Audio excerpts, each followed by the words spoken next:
যেই রাস্তা আপনার হলো, যেই রাস্তার মধ্যে 1 নম্বর পাথর দেওয়ার কথা, ওই জায়গায় দিচ্ছে 2 নম্বর খোয়া। যেই রাস্তা আপনি বলতেছেন 40 ডিগ্রি সেলসিয়াস তাপমাত্রাতে জুতার তলা নাকি আটকায় গেছে, শুনছেন না আপনারা?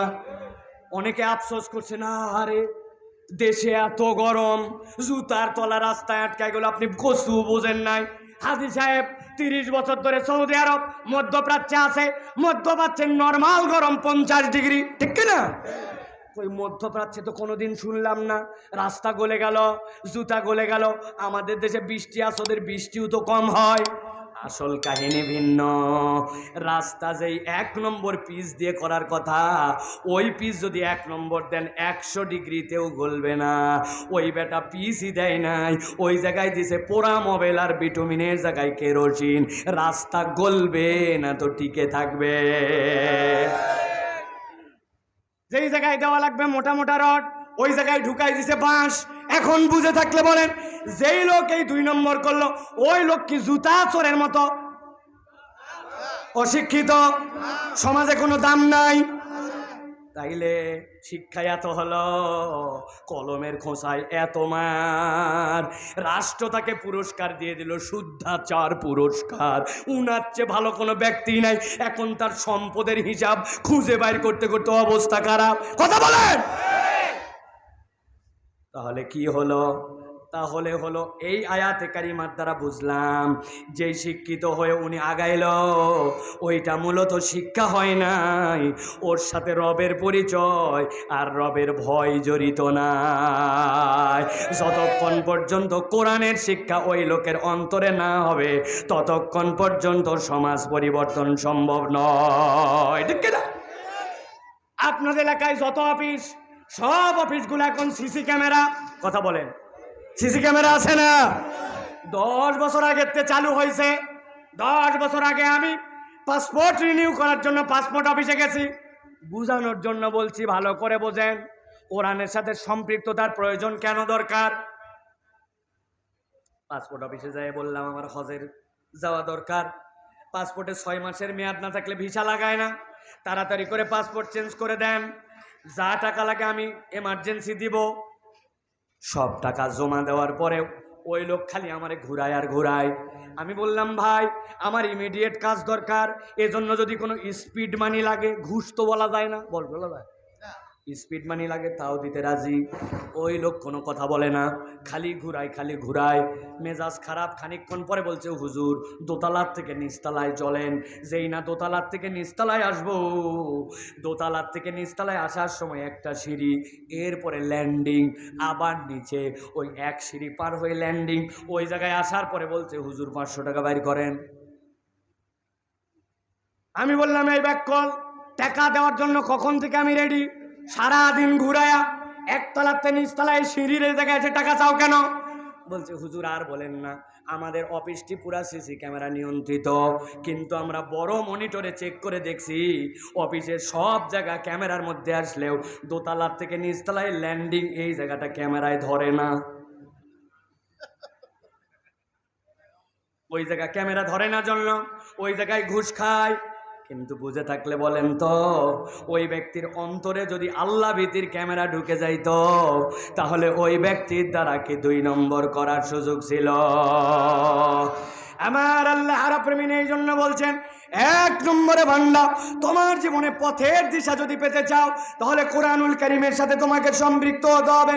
আল্লাহ বলছেন, আলিফ লাম রা, কিতাবুন আনজালনাহু ইলাইকা লিতুখরিজান নাসা মিনাজ যুলুমাতি ইলান নূর। এই দুনিয়ার মানুষ, আমি আল্লাহ রাব্বুল আলামিন তোমাকে বললাম, এমন কিতাব তোমাকে দেওয়া হলো, আনজালনাহু ইলাইক, আপনার প্রতি অবতীর্ণ করা হয়েছে, লিতুখরিজান নাসা মিনাজ যুলুমাতি ইলান নূর। এই মানুষগুলা অন্ধকার, ওই অন্ধকার থেকে আলোর রাস্তা দেখার জন্য এই কোরআন। সুবহানাল্লাহ। এমন লোক আপনার সমাজে আছে, মরে যাবে সে, কিন্তু 2 নম্বর করবে না, ঘুষ খাবে না, মিথ্যা কথা বলবে না, মরে যাবে সে, আছে কিনা? আরে এমন লোক আছে, প্রয়োজন নাই, কিন্তু ওই লোকের ইমানের অবস্থা এমন, ওরে আপনি জোর করে রমজান মাসে ধরছে নাই, মুখটা আপনার শুকনা ভাই, আহারে তুমি আমার কাছের দোস্ত, এই দেখো তোমার জন্য এক বোতল জুস আনছি। ভাই আমি অফিস থেকে বের হয়ে যাওয়ার পরে তুমি ঘরের মধ্যে যাই এক বোতল পানি খাইয়ে নিও। ঠাডায় হাত তুলে হাত গোছায় বলবে ব্যাক কল বেয়াদব, দেখি তোর গাল দে তো এক থাপ্পড় দে, বেয়াদব কোথাকার। তুমি আমার মুখ শুকনা দেখে তুমি আমার কাছে নিয়ে আইছো জুস নিয়ে আইছো, তুমি ব্যাক কল। বলে ভাই আমার সামনে খাইস না, বাথরুমে খাস। আরে বলদের বলদ, বাথরুমের মধ্যে খাইলেও কি আল্লাহ দেখে না নাকি? বলছে তাহলে এক কাজ কর, তোর বাড়িতে পুকুর আছে না, পুকুরের মাছ বরাবর যায় ডুবকি দিয়ে এক ঢোক পানি খাস, কেউ দেখবে না। বলে আরে বেকুবের বেকুব, পুকুরের মধ্যে ডুব দিয়ে খেলে, বাথরুমে খেলে, একা খেলে, সব জায়গায় আল্লাহ দেখে। রমজান মাসে এক ঢোক পানি খাওয়াতে পারবেন না, কিন্তু আল্লাহর ওই বান্দা রমজান মাসে প্রত্যেক দিন 1 লাখ টাকা ঘুষ না খায় বাড়িতে যায় না। আছে কি না? যেই লোক আপনার কাছে এই পানি খাইল না, যেই লোক আপনার জন্য ডুব দিয়া গোসল করার সময় এক ঢোক মুখে পানি দিল না, ওই লোক রমজান মাসে দোকানদারি করে, 2 নম্বর মাল বিক্রি করে, 3 নম্বর মাল বিক্রি করে, মিথ্যা কথা বলে কাস্টমার ঠকায়। আছে কি না? কেন তাহলে এই পরিবর্তন হলো না? কেন এটা হচ্ছে না? আল্লাহ রাব্বুল আমিন বলছেন কিতাবুন আনজালনাহু ইলাইক লিতুখরিজান নাসা মিনাজ যুলুমাতি ইলান নূর। এই কোরআনকে তোমার হৃদয়ে ধারণ করতে হবে, এই কোরআনের সমাজ লাগবে, নচেত বান্দাদেরকে প্রকৃত অন্ধকার থেকে আলোতে আনা যাবে না। ঠিক কি না? অতএব পথের দিশা যদি পেতে চাই কোরআনওয়ালা হতে হবে। বাংলাদেশে একটা আন্দোলন হয় দুর্নীতিকে না বলুন, জানেন আপনারা? জানেন আপনারা? দুর্নীতিকে না বলুন। বাজেট হয়েছে কত জানেন? 10 কোটি টাকা। বাংলাদেশের যত ডিসি কোর্ট, বাংলাদেশের যত উপজেলা প্রশাসন, ইউনিয়ন পরিষদ, সব জায়গাতে পোস্টার লাগাতে হবে, তারপরে সুন্দর করে ফেস্টুন লাগাতে হবে, স্টিকার লাগাতে হবে। ধরেন কথার কথা 10 কোটি টাকা বাজেট, দুর্নীতিকে না বলুন। যখন বাজেট পাস হওয়ার পরে টেন্ডার হয়েছে 8 কোটি টাকা, দুর্নীতিকে না বলুন, এই টাকা দুর্নীতি হয়ে গেছে। আছে না ভাই? কেন এই পরিবর্তন হয় না? আল্লাহ রাব্বুল আলামিন বলছেন এই কোরআন তোমার পথের দিশা, এটা তোমাকে স্বীকার করে নিতে হবে।